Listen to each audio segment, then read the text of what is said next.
بسم الله الرحمن الرحيم. عم يتساءلون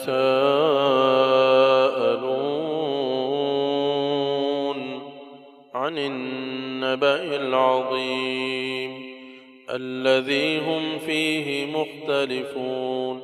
كلا سيعلمون ثم كلا سيعلمون. ألم نجعل الأرض مهادا والجبال أوتادا وخلقناكم أزواجا وجعلنا نومكم سباتا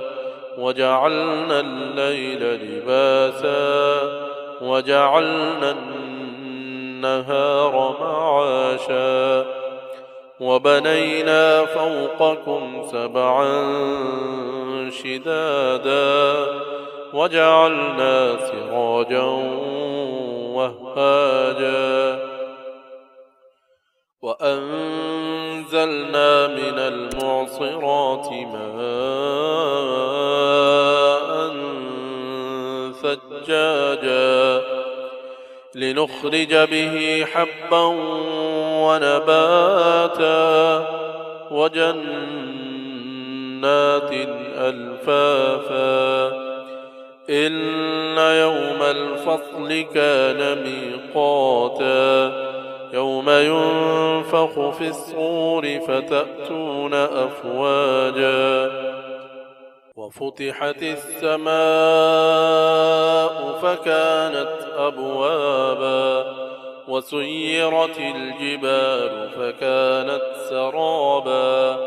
إن جهنم كانت مرصادا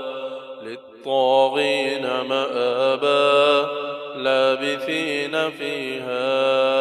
أحقابا لا يذوقون فيها بردا ولا شرابا لا يذوقون فيها بردا ولا شرابا إلا حميما وغساقا جزاء وفاقا إنهم كانوا لا يرجون حسابا وكذبوا بآياتنا كذابا وكل شيء أحصيناه كتابا فذوقوا فلن نزيدكم إلا عذابا إن للمتقين مفازا حدائق وأعنابا وكواعب أترابا وكأسا دهاقا لا يسمعون فيها لغوا ولا كذابا جزاء من ربك عطاء حسابا رب السماوات والأرض وما بينهما الرحمن لا يملكون منه خطابا يوم يقوم الروح والملائكة صفا لا يتكلمون إلا من أذن له الرحمن وقال صوابا ذلك اليوم الحق فمن شاء اتخذ إلى ربه مآبا إنا